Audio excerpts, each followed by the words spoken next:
Hello, everyone, and welcome back once again to Soft Stories.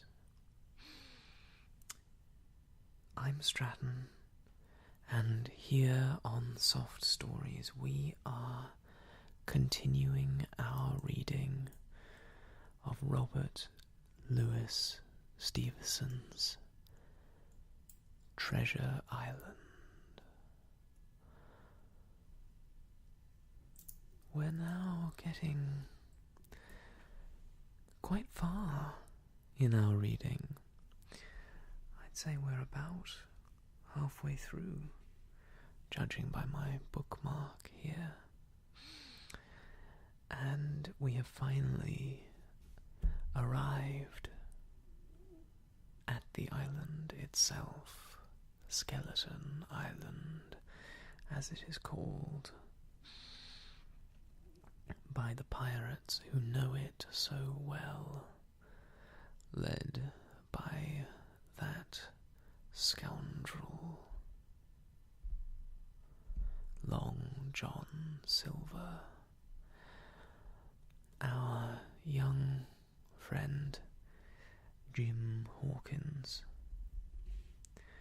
has made his way onto the island, hidden amongst the pirates in their rowboats, and has rushed off on his own. He has overheard a conversation between Long John and one of the other sailors in an attempt to sway this man toward their cause. And now he has lost himself again in the live oak forests of the island. And that is where we pick up our story. Here we are, with chapter 15. The Man of the Island.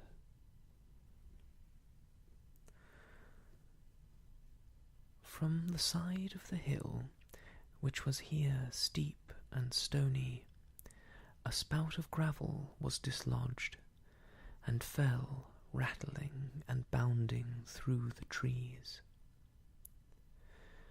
My eyes turned instinctively in that direction, and I saw a figure leap with great rapidity behind the trunk of a pine. What it was, whether bear or man or monkey, I could in no wise tell. It seemed dark and shaggy. More I knew not. But the terror of this new apparition brought me to a stand. I was now, it seemed, cut off upon both sides. Behind me the murderers, before me this lurking nondescript. And immediately I began to prefer the dangers that I knew to those I did not. Silver himself appeared less terrible in contrast with this creature of the woods, and I turned on my heel and, looking sharply behind me over my shoulder, began to retrace my steps in the direction of the boats. Instantly the figure reappeared, and, making a wide circuit, began to head me off. I was tired at any rate, but had I been as fresh as when I rose, I could see it was in vain for me to contend in speed with such an adversary. From trunk to trunk, The creature flitted like a deer, running man-like on 2 legs, but unlike any man that I had ever seen, stooping almost double as it ran. Yet a man it was. I could no longer be in doubt about that. I began to recall what I had heard of cannibals. I was within an ace of calling for help, but the mere fact that he was a man, however wild, had somewhat reassured me, and my fear of Silver began to revive in proportion. I stood still, therefore, and cast about for some method of escape, and as I was so thinking, the recollection of my pistol flashed into my mind. As soon as I remembered I was not defenceless, courage glowed again in my heart, and I set my face resolutely for this man of the island, and walked briskly towards him.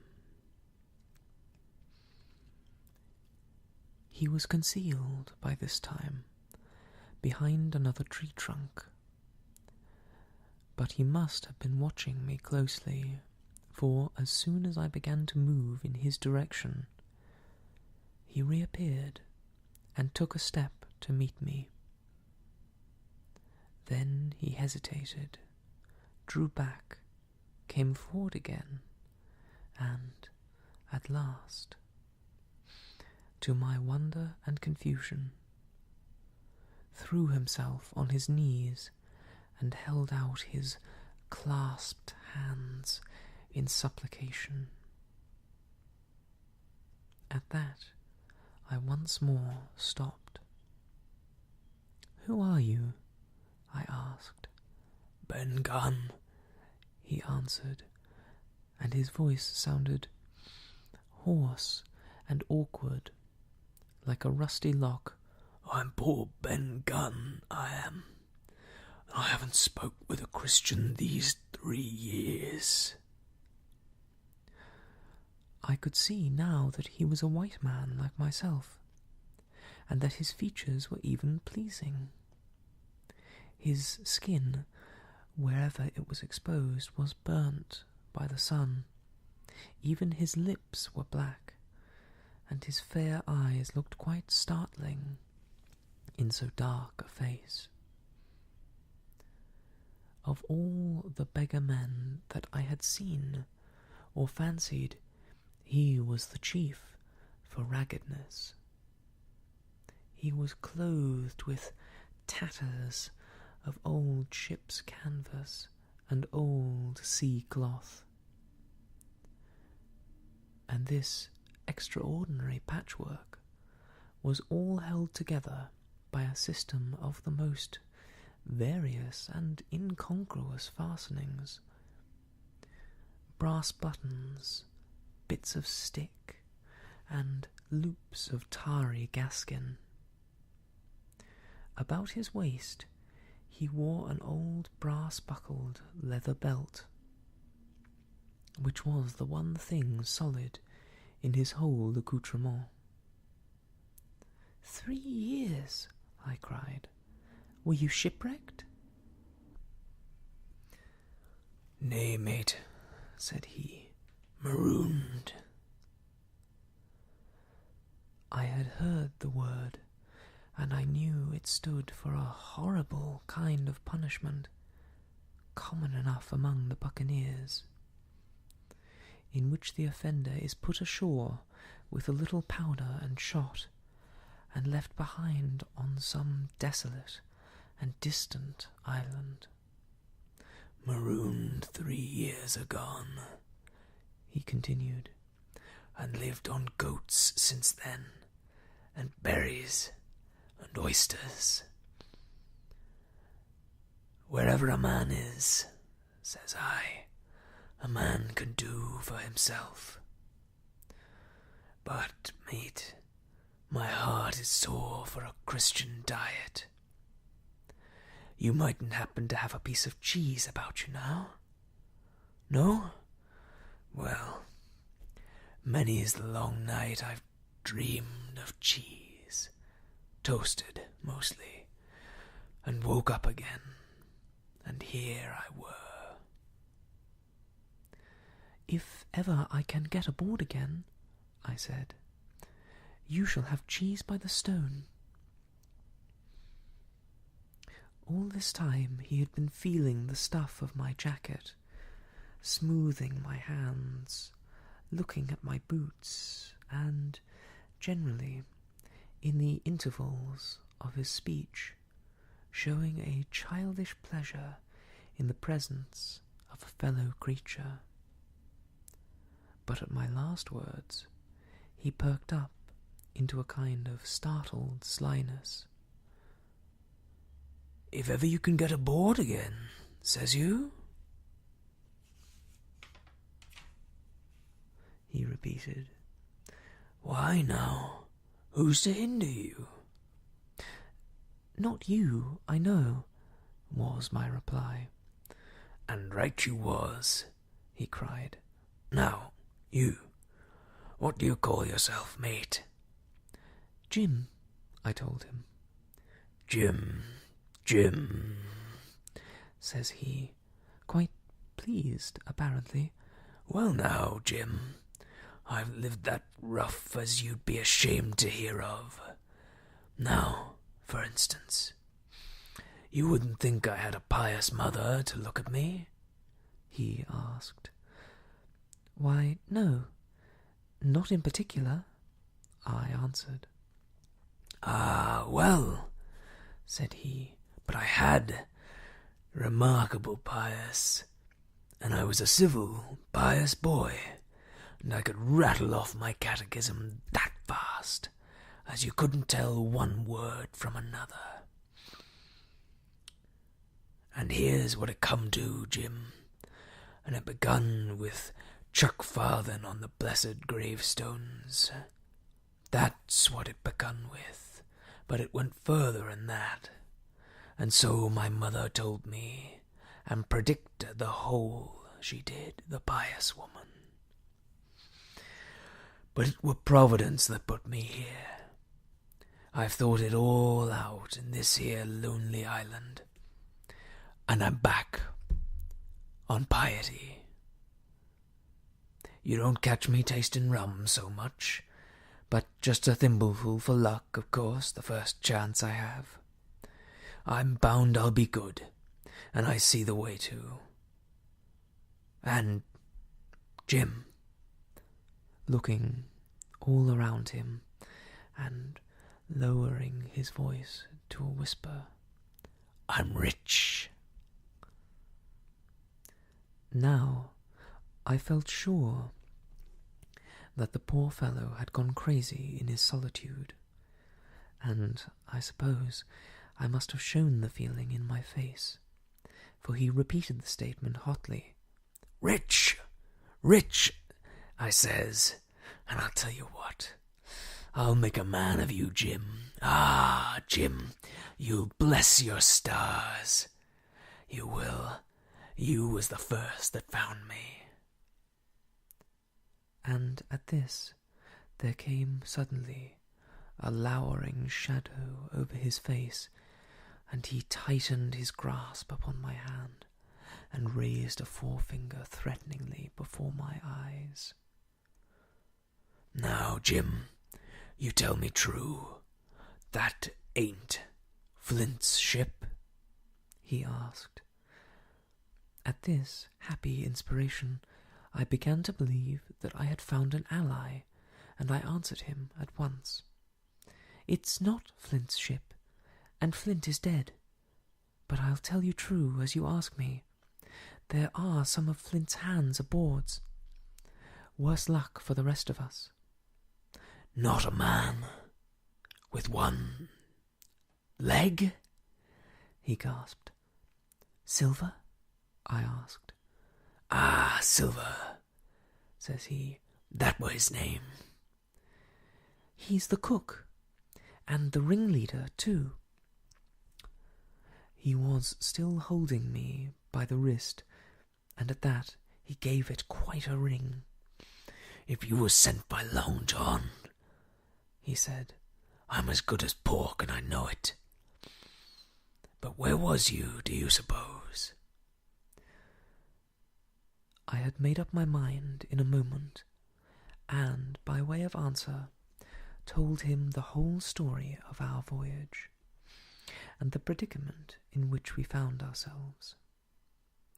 He heard me with the keenest interest, and when I had done, he patted me on the head. "You're a good lad, Jim," he said. "And you're all in a clove hitch, ain't you? Well, you just put your trust in Ben Gunn. Ben Gunn's the man to do it. Would you think it likely, now, that your squire would prove a liberal-minded one in case of help, him being in a clove hitch, as you remark?" I told him the squire was the most liberal of men. "Aye, but you see," returned Ben Gunn, "I didn't mean giving me a gate to keep, and a shoot of livery clothes and such. That's not my mark, Jim. What I mean is, would he be likely to come down to the tune of, say, £1,000 out of money that's as good as a man's own already?" "I am sure he would," said I. As it was, all hands were to share. "And passage home?" he added, with a look of great shrewdness. "Why," I cried, "the squire's a gentleman, and besides, if we get rid of the others, we should want you to help work the vessel home." "Ah," said he, "so you would." And he seemed very much relieved. "Now, I'll tell you what," he went on. "So much I'll tell you, and no more. I were in Flint's ship when he buried the treasure, he and 6 along, 6 strong seamen. They was ashore nigh on a week, and us standing off and on in the old Walrus. One fine day, up went the signal, and here come Flint by himself in a little boat, and his head done up in a blue scarf. The sun was getting up, and mortal white he looked about the cutwater. But there he was, you mind, and the 6 all dead, dead and buried. How he had done it, not a man aboard us could make out.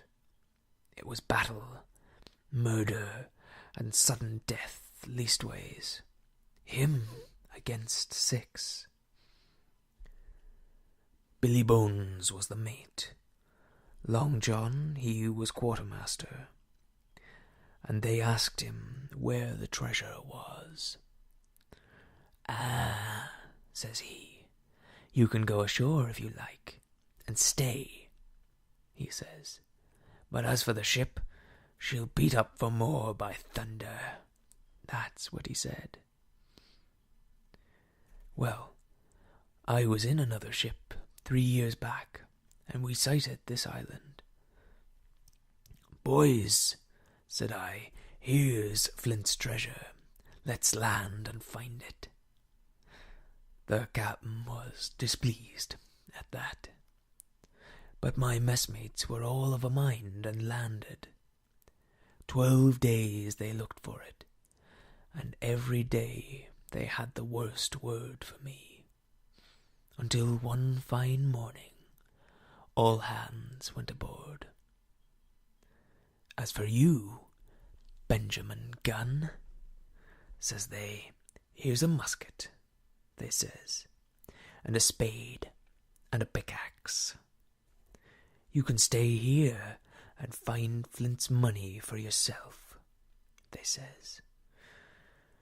Well, Jim, 3 years have I been here, and not a bite of Christian diet from that day to this. But now, you look here. Look at me. Do I look like a man before the mast? No, says you. Nor I weren't, neither, I says. And with that he winked and pinched me hard. Just you mention them words to your squire, Jim, he went on. Nor he weren't, neither. That's the words. 3 years he were the man of this island, light and dark, fair and rain. And sometimes he would, maybe, think upon a prayer, says you. And sometimes he would, maybe, think of his old mother, so be as she's alive, you'll say. But the most part of Gunn's time, this is what you'll say, the most part of his time was took up with another matter.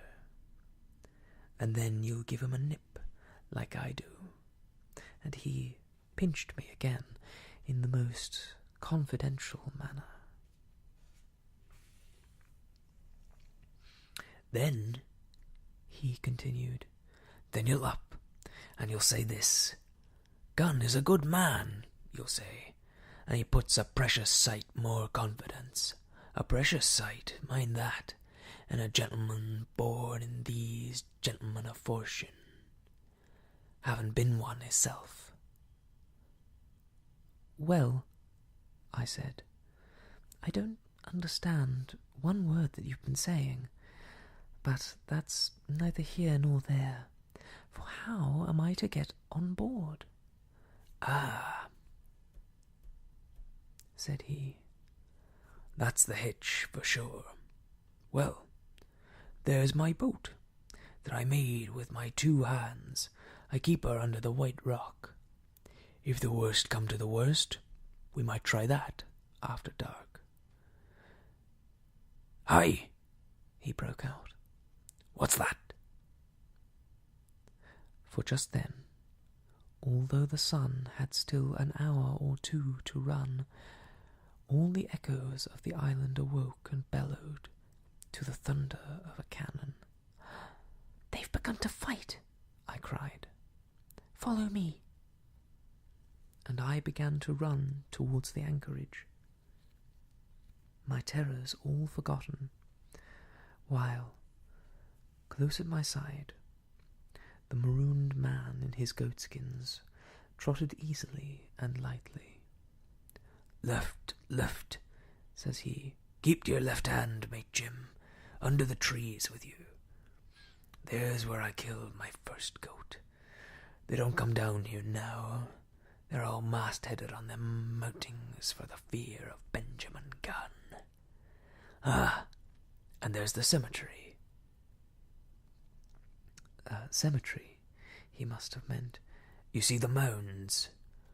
I come here and prayed nows and thens, when I thought maybe a Sunday would be about due. It wasn't quite a chapel, but it seemed more solemn-like. And then, says you, Ben Gunn was short-handed, no chapeling, nor so much as a Bible and a flag, you says. So he kept talking as I ran, neither expecting nor receiving any answer. The cannon shot was followed, after a considerable interval, by a volley of small arms. Another pause, and then, not a quarter of a mile in front of me, I beheld the Union Jack flutter in the air above a wood.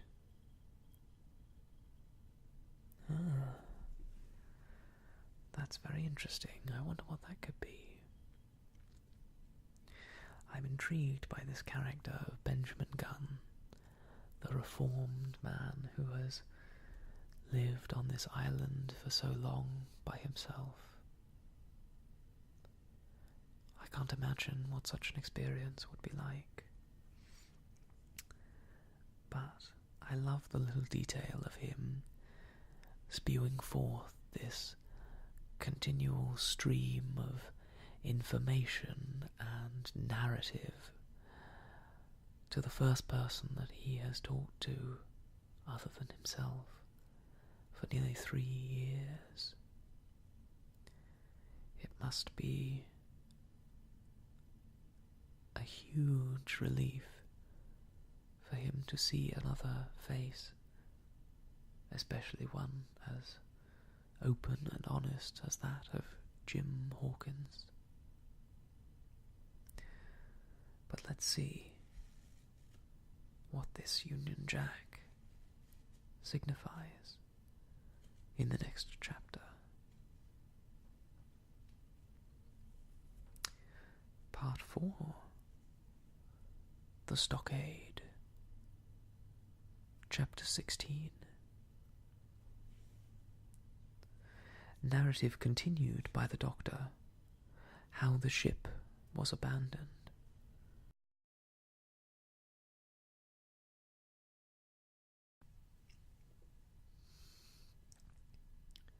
It was about 1:30, 3 bells in the sea phrase, that the 2 boats went ashore from the Hispaniola. The captain, the squire, and I were talking matters over in the cabin. Had there been a breath of wind, we should have fallen on the 6 mutineers who were left aboard with us, slipped our cable, and away to sea.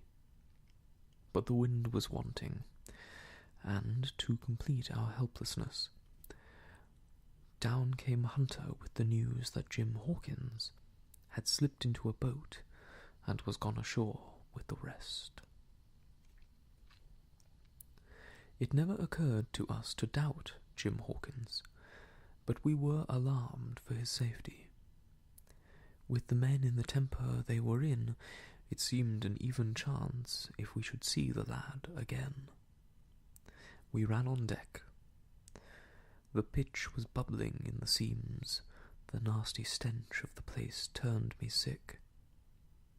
If ever a man smelt fever and dysentery, it was in that abominable anchorage.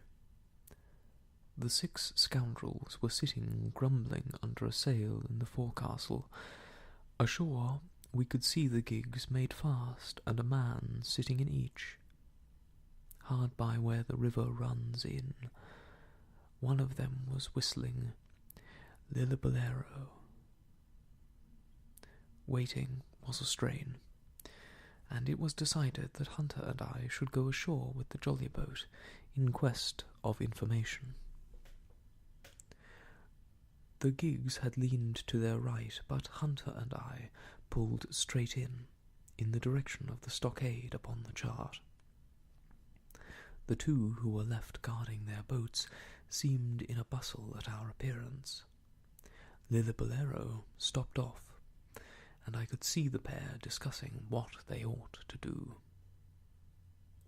Had they gone and told Silver, all might have turned out differently, but they had their orders, I suppose, and decided to sit quietly where they were and hark back to Lillibolero. There was a slight bend in the coast, and I steered so as to put it between us. Even before we landed, we had thus lost sight of the gigs. I jumped out, and came as near running as I durst, with a big silk handkerchief under my hat for coolness' sake, and a brace of pistols ready primed for safety. I had not gone 100 yards when I came on the stockade. This is how it was. A spring of clear water rose almost at the top of a knoll. Well, on the knoll, and enclosing the spring, they had clapped a stout log house, fit to hold 20 people on a pinch. and loopholed it for musketry on every side. All round this they had cleared a wide space, and then the thing was completed by a paling 6 feet high, without door or opening, too strong to pull down without time and labour, and too open to shelter the besiegers. The people in the log house had them in every way. They stood quiet in shelter and shot the others like partridges. All they wanted was a good watch and food, for, short of a complete surprise, they might have held the place against a regiment. What particularly took my fancy was the spring,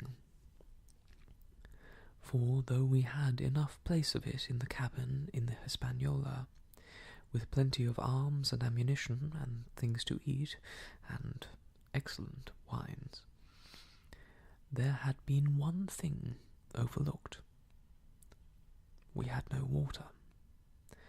I was thinking this over when there came ringing over the island the cry of a man at the point of death. I was not new to violent death.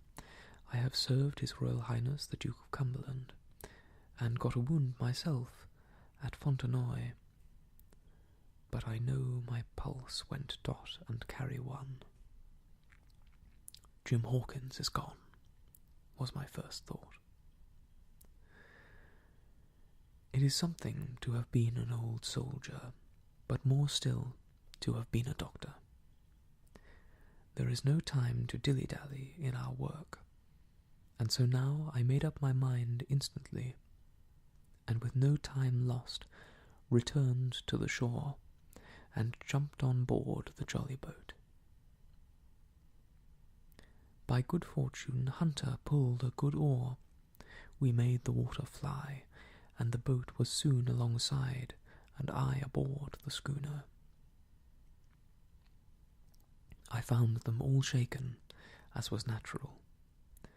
The squire was sitting down, as white as a sheet, thinking of the harm he had led us to, the good soul. And one of the 6 forecastle hands was a little better. "There's a man," says Captain Smollett, nodding towards him, "new to this work. He came nigh-hand fainting, Doctor, when he heard the cry. Another touch of the rudder, and that man would join us." I told my plan to the captain, and between us we settled on the details of its accomplishment. We put old Redruth in the gallery between the cabin and the forecastle, with 3 or 4 loaded muskets and a mattress for protection. Hunter brought the boat round under the sternport, and Joyce and I set to work loading her with powder tins, muskets, bags of biscuits, kegs of pork, a cask of cognac, and my invaluable medicine chest.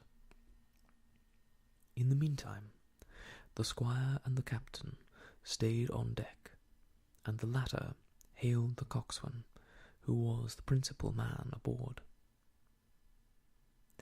"Mr. Hands," he said, "there are 2 of us here with a brace of pistols each. If any one of you 6 make a signal of any description, that man's dead." They were a good deal taken aback, and, after a little consultation, one and all tumbled down the fore companion, thinking, no doubt, to take us on the rear. But when they saw Redruth waiting for them in the sparred gallery, they went about ship at once, and head popped out again on deck. "Dog, down!" cries the captain, and the head popped back again, and we heard no more, for the time, of these 6 very faint-hearted seamen. By this time Tumbling things in as they came, we had the jolly boat loaded as much as we dared. Joyce and I got out through the stern port, and we made for shore again, as fast as oars could take us. This second trip fairly aroused the watchers along the shore. Lillibolero was dropped again, and just before we lost sight of them behind the little point, one of them whipped ashore and disappeared. I had half a mind to change plan and destroy their boats, but I feared that Silver and the others might be close at hand, and all might very well be lost by trying for too much. We had soon touched land in the same place as before, and set to provision the blockhouse. All three made the first journey heavily laden, and tossed our stores over the palisade. Then, leaving Joyce to guard them, one man to be sure, but with 6 muskets, Hunter and I returned to the jolly boat, and loaded ourselves once more. So we proceeded without pausing to take breath, till the whole cargo was bestowed, when the 2 servants took up their position in the blockhouse, and I, with all my power, sculled back to the Hispaniola. That we should have risked a second boatload seems more daring than it really was. They had the advantage of numbers, of course, but we had the advantage of arms. Not one of the men ashore had a musket, and before they could get within range for pistol shooting, we flattered ourselves we should be able to give a good account of 6 at least. The squire was waiting for me at the stern window, all his faintness gone from him. He caught the painter and made it fast, and we fell to loading the boat for our very lives. Pork, powder, and biscuit was the cargo, with only a musket and cutlass apiece for the squire and me, and Redruth and the captain. The rest of the arms and powder we dropped overboard in 2 fathoms and a half of water, so that we could see the bright steel shining far below us in the sun on the clean, sandy bottom. By this time, the tide was beginning to ebb, and the ship was swinging round to her anchor. Voices were heard faintly hallooing in the direction of the 2 gigs, and though this reassured us for Joyce and Hunter, who were well to the eastward, it warned our party to be off. Redruth retreated from his place in the gallery and dropped into the boat, which we had then brought round to the ship's counter to be handier for Captain Smollett. "Now, men," said he, "do you hear me?" There was no answer from the forecastle. "It's to you, Abraham Gray. It's to you I am speaking." Still no reply. "Gray," resumed Mr. Smollett a little louder, "I am leaving this ship, and I order you to follow your captain. I know you're a good man at bottom, and I dare say not one of the lots of you is as bad as he makes out."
I have my watch here in my hand.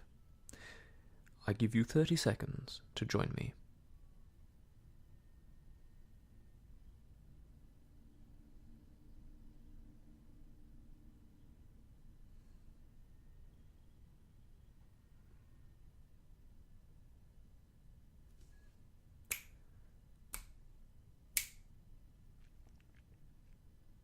I have my watch here in my hand. I give you 30 seconds to join me. There was a pause. "Come, my fine fellow," continued the captain. "Don't hang so long in stays. I'm risking my life and the lives of these good gentlemen every second." There was a sudden scuffle, a sound of blows, and out burst Abraham Gray with a knife cut on the side of the cheek, and came running to the captain like a dog to the whistle. "I'm with you, sir," said he, and the next moment he and the captain had dropped aboard of us, and we had shoved off and given way. We were clear out of the ship, but not yet ashore in our stockade.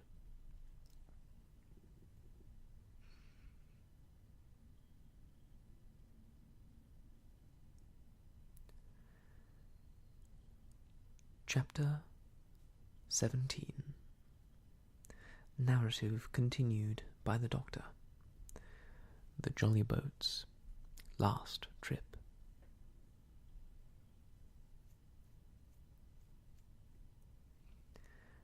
This 5th trip was quite different from any of the others. In the first place, the little gallipot of a boat that we were in was gravely overloaded. 5 grown men, and 3 of them, Trelawney, Redruth, and the captain, over 6 feet high, was already more than she was meant to carry. Add to that the powder, pork, and bread bags, and the gunwale was lipping astern. Several times we shipped a little water, and my breeches and the tails of my coat were all soaking wet before we had gone 100 yards. The captain made us trim the boat, and we got her to lie a little more evenly.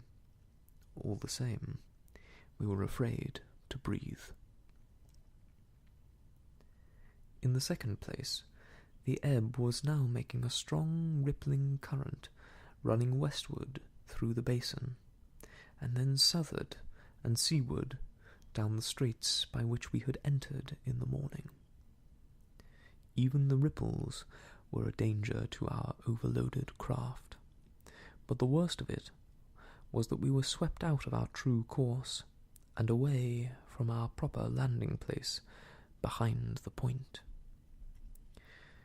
If we let the current have its way with us, we should come ashore beside the gigs, where the pirates might appear at any moment. "I cannot keep her head for the stockade, sir," said I to the captain. I was steering, while he and Redruth, 2 fresh men, were at the oars. "The tide keeps washing her down. Could you pull a little stronger?" "Not without swamping the boat," said he. "You must bear up, sir, if you please. Bear up until you see you're gaining." I tried, and found by experiment that the tide kept sweeping us westward until I had laid her head due east, or just about at right angles to the way we ought to go. "We'll never get to shore at this rate," said I. "If it's the only course that we can lie, sir, we must even lie it," returned the captain. "We must keep upstream. You see, sir," he went on, "if once we drop to leeward of the landing place, it's hard to say where we should go ashore, besides the chance of being boarded by the gigs. Whereas, the way we go, the current must slacken, and then we can dodge back along the shore." "The current's less already, sir," said the man, Grey, who was sitting in the foresheets. "You can ease her off a bit." "Thank you, my man. said I, quite as if nothing had happened, for we had all quietly made up our minds to treat him like one of ourselves. Suddenly the captain spoke up again, and I thought his voice was a little changed. "The gun," said he. "I have thought of that," said I, for I made sure he was thinking of a bombardment of the fort. They could never get the gun ashore, and if they did, they could never haul it through the woods. "Look astern, Doctor," replied the captain. We had entirely forgotten the long nine, and there, to our horror, were the 5 rogues busy about her, getting her off the jacket, as they called the stout tarpaulin cover under which she sailed. Not only that, but it flashed into my mind, at the same moment, that the round shot and the powder for the gun had been left behind, and a stroke with an axe would put it all into the possession of the evil ones aboard. "Israel was Flint's gunner," said Grey, hoarsely. At any risk, we put the boat's head direct for the landing place. By this time, we had got so far out of the run of the current that we kept steerage way even at our necessarily gentle rate of rowing, and I could keep her steady for the goal. But the worst of it was that with the course I now held, we turned our broadside instead of our stern to the Hispaniola, and offered a target like a barn door. I could hear, as well as see, that brandy-faced rascal, Israel Hands, plumping down a round shot on the deck. "Who's the best shot?" asked the captain. "Mr. Trelawney, out and away," said I. "Mr. Trelawney, will you please pick me off one of these men, sir?" "Hands, if possible," said the captain. Trelawney was as cool as steel. He looked to the priming of his gun. "Now," cried the captain, "easy with that gun, sir, or you'll swamp the boat. All hands stand by to trim her when he aims." The squire raised his gun, the rowing ceased, and we leaned over to the other side to keep the balance. And all was so nicely contrived that we did not ship a drop. They had the gun, by this time, slewed round upon the swivel, and Hans, who was at the muzzle with the rammer, was, in consequence, the most exposed. However, we had no luck, for just as Trelawney fired, down he stooped. The ball whistled over him, and it was one of the other 4 who fell. The cry he gave was echoed, not only by his companions on board, but by a great number of voices from the shore. And looking in that direction, I saw the other pirates trooping out from among the trees and tumbling into their places in the boats. "Here come the gigs, sir," said I. "Give away, then," cried the captain. "We mustn't mind if we swamp her now. If we can't get ashore, all's up." "Only one of the gigs is being manned, sir," I added. "The crew of the other most likely going round by shore to cut us off." "They'll have a hot run, sir," returned the captain. "Jack ashore, you know. It's not them I mind, it's the round shot. Carpet bowls, my lady's maid couldn't miss. Tell us, squire, when you see the match, and we'll hold water." In the meanwhile, we had been making headway at a good pace for a boat so overloaded, and we had shipped but little water in the process. We were now close in, 30 or 40 strokes, and we would beach her, for the ebb had already disclosed a narrow belt of sand below the clustering trees. The gig was no longer to be feared. The little point had already concealed it from our eyes. The ebb tide, which had so cruelly delayed us, was now making reparation, and delaying our assailants. The one source of danger was the gun. "If I durst," said the captain, "I'd stop and pick off another man." But it was plain that they meant nothing should delay their shot. They had never so much as looked at their fallen comrade, though he was not dead, and I could see him trying to crawl away. "Ready!" cried the squire. "Hold!" cried the captain, quick as an echo, and he and Redruth backed with a great heave that sent her stern bodily into the water. The report fell in at the same instant of time. This was the first that Jim heard, the sound of the squire's shot not having reached him. Where the ball passed, not one of us precisely knew. I fancy it must have been over our heads, and that the wind of it may have been contributed to our disaster. At any rate, the boat sank by the stern, quite gently, in 3 feet of water, leaving the captain and myself facing each other on our feet. The other 3 took complete headers and came up again, drenched and bubbling. So far, there was no great harm. No lives were lost, and we could wade ashore in safety. But there were all our stores at the bottom, and, to make things worse, only 2 guns out of 5 remained in a state for service.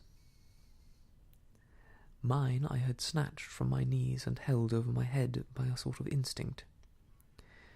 As for the captain, he had carried his over his shoulder by a bandolier, and, like a wise man, lock uppermost.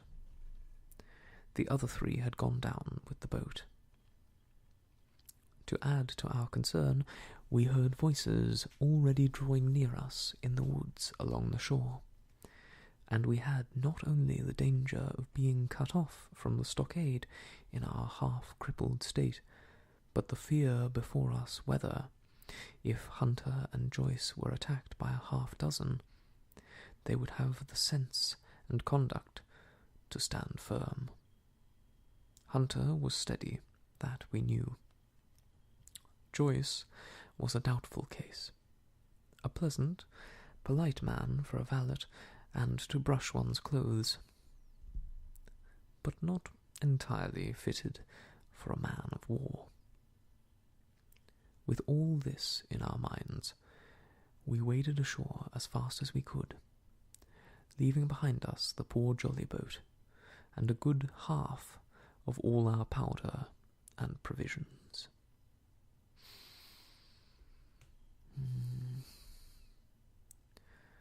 A tricky spot that the captain, the doctor, the squire, and their men seem to have found themselves in.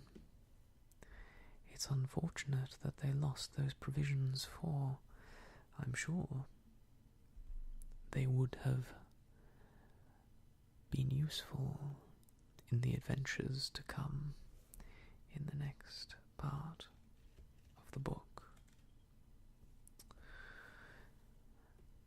And next is the operative word, for it is time for us to end our story for today, but we will return soon, fear not,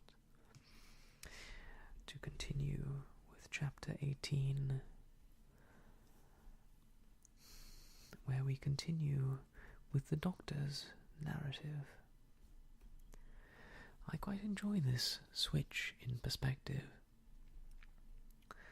though I am not seeing really a change in writing style from Stevenson. It's nice to see the other side of the story and I look forward to the moment where the two stories converge into one, when Jim finds himself in the stockade. Hopefully, the Doctor will make it there safely. But I suppose that's still for us to see later. I look forward to it, and I look forward to seeing you again soon. Let's mark our place and close our book, and look forward to our next journey to Treasure Island.